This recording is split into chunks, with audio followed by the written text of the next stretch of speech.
अरे राम राम राम राम। कितनी जोर की बारिश हो रही है। 2 दिनों से यह बारिश तो रुकने का नाम ही नहीं ले रही है। मुझे लगता है अब जल्दी ही मेरी छत से पानी टपकने लगेगा। तभी उधर से एक शेर बारिश से परेशान होकर छिपने की जगह ढूंढते ढूंढते उसी किसान की झोपड़ी के पीछे बने तबेले में घुस जाता है, जिस तबेले में उस किसान के कुछ गधे बंधे हुए थे। अंधेरा ज्यादा होने के कारण शेर गधों को देख नहीं पाता है और उन्हीं के बीच जाकर खड़ा हो जाता है।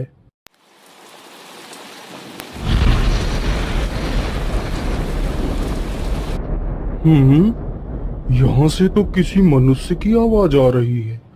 चलो चुपचाप बैठा रहता हूँ। जैसे ही यह आदमी मेरे करीब आएगा मैं इसे खा लूंगा। हाय हाय हाय, यह बारिश कब रुकेगी? ऊपर से यह टपका भी आ गया। अब मैं क्या करूं? इस टपके से कैसे बचूं? इतना तो डर मुझे शेर और बाघ से भी नहीं लगता है जितना डर मुझे इस टपके से लगता है। अरे यह टपका कौन है? मुझे लगता है यह टपका तो मुझसे भी ज्यादा खतरनाक है। अभी तो यह आदमी शेर और बाघ से ज्यादा इस टपके से डर रहा है। चलो जल्दी से मैं यहाँ से निकल लेता हूँ, नहीं तो कहीं टपका ने मुझे देख लिया तो मेरी खैर नहीं। ओहो, अब मैं इस टपका से कैसे बचूं? चलो जल्दी से मैं अपनी मौसी के घर चला जाता हूँ।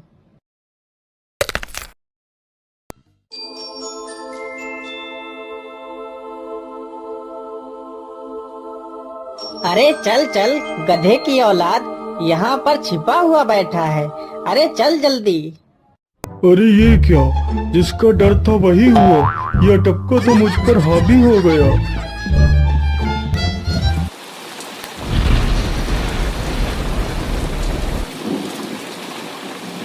कैसे बचूं? कैसे बचूं? इस टपका से मैं कैसे बचूं? हे भगवान मेरी सहायता करो, मुझे इस टपका से बचाओ। मैं आज के बाद किसी प्राणी को नहीं मारूंगा। मैं मांसाहार छोड़ के शाकाहारी बन जाऊंगा। भगवान मेरी रक्षा करो। शेर को दौड़ते दौड़ते रात से सुबह हो जाती है।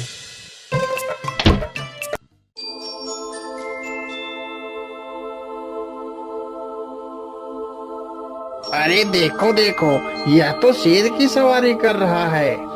अरे हाँ, सच में ये तो शेर की सवारी कर रहा है। इसे तो डर भी नहीं लगता है।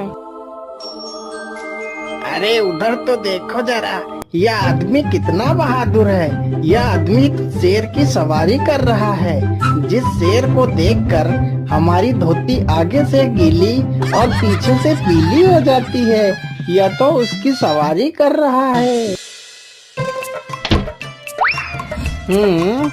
ये गांव के लोग भी ना पागल हो गए हैं जो इस गधे को शेर। अरे बाप रे, यह तो सच में एक शेर है। हे भगवान मेरी रक्षा करो, शेर तो मुझे खा ही जाएगा। राम राम राम राम राम। अब क्या होगा? इस शेर से कैसे बचूं? अरे यह तो एक बरगद का पेड़ है।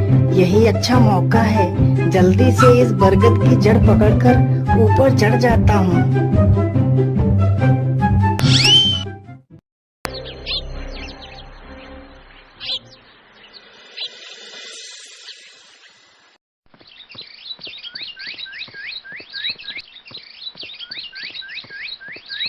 अरे शेर भैया, तुम इतनी जोर जोर से भागते हुए कहाँ जा रहे हो?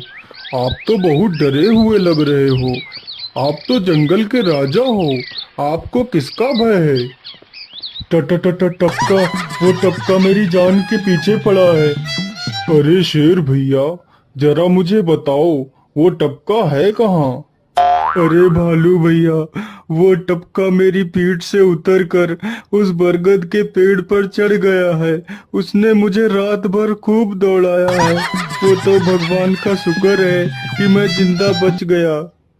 चलो शेर भैया, मुझे उस टपके के पास ले चलो, जरा मैं भी तो देखूं आखिर ये टपका है कौन। अरे नहीं भालू भाई, बड़ी मुश्किल से तो मेरी जान बची है। मैं अपनी जान फिर जोखिम में नहीं डालूंगा। तुम्हें जाना है तो जाओ। अच्छा अच्छा, ठीक है शेर भाई, तुम यहीं रुको। मैं अभी बरगद के पेड़ पर देख कर आता हूँ। आखिर ये टपका है कौन? जाओ जाओ बच्चों, जब वो टपका तुम्हारे ऊपर हावी होगा तो पता चलेगा।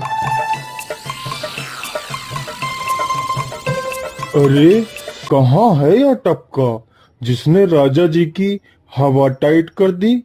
चलो इस पेड़ पर चढ़कर देखता हूँ। अरे बाप रे बाप, शेर क्या अकेला कम था, जो ये भालू भी आ गया। मुझे लगता है कि आज मेरी मौत निश्चित है।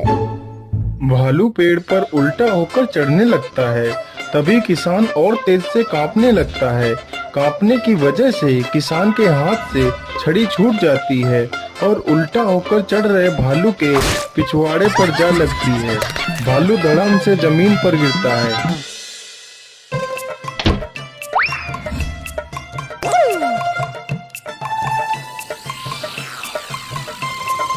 मुझे लगता है अब शेर और भालू दोनों भाग गए हैं। चलो अब जल्दी से यहाँ से निकल लेता हूँ। सारे राज्य में यह बात फैल गई कि हरिया किसान बहुत ही बहादुर है और वह शेर की सवारी कर लेता है। धीरे धीरे यह बात राजा तक पहुँच गई।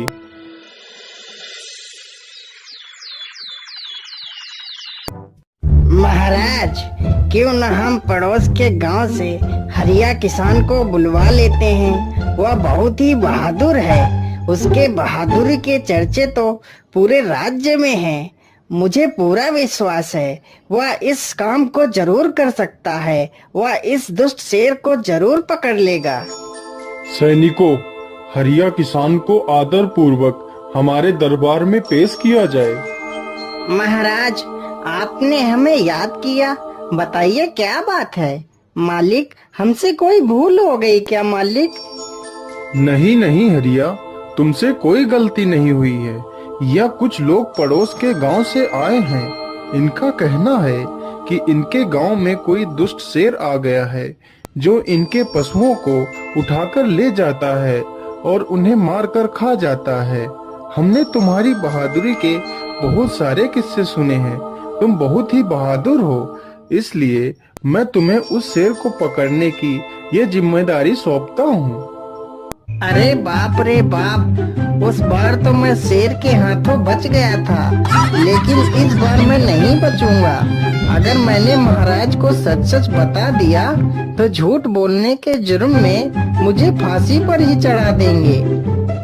अरे हरिया, तुम मन ही मन क्या बड़बड़ा रहे हो? कुछ नहीं महाराज, कुछ नहीं। मैं सोच रहा था कि मैं शेर को कैसे पकड़ूं। ये लो हरिया, कुछ स्वर्ण मुद्राएं रख लो, ये तुम्हारे काम आएंगी। क्या करूं, कैसे पकड़ूं उस शेर को? ये महाराज ने भी मुझे कैसी दुविधा में डाल दिया है। क्या करूं, क्या करूं? हाँ, मिल गया।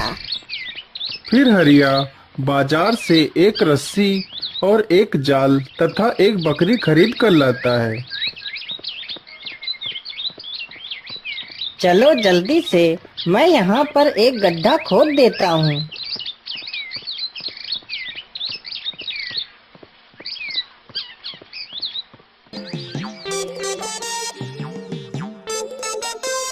गड्ढा तो खोद दिया। चलो अब जल्दी से इस बकरी को रस्सी से बांध देता हूँ। हरिया ने बकरी को रस्सी से बांधकर गड्ढे में खड़ा कर दिया और जाल को लेकर पेड़ की डाल पर बैठ जाता है। थोड़ी ही देर बाद जब बकरी को भूख लगती है तो वह चिल्लाने लगती है। अरे, यह तो बकरी के चिल्लाने की आवाज है, लेकिन यह आवाज आ कहां से रही है? आसपास तो कोई नहीं दिख रहा है।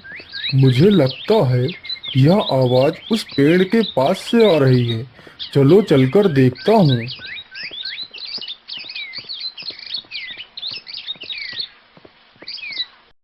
अरे वाह, आज तो शिकार मेरे पास खुद चलकर आ गया। शेर तुरंत ही बिना देर किए हुए गड्ढे में छलांग लगा देता है।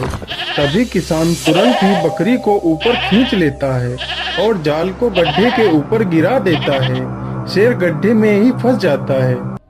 यह देखकर गांव के सभी लोग बहुत ही खुश हो जाते हैं।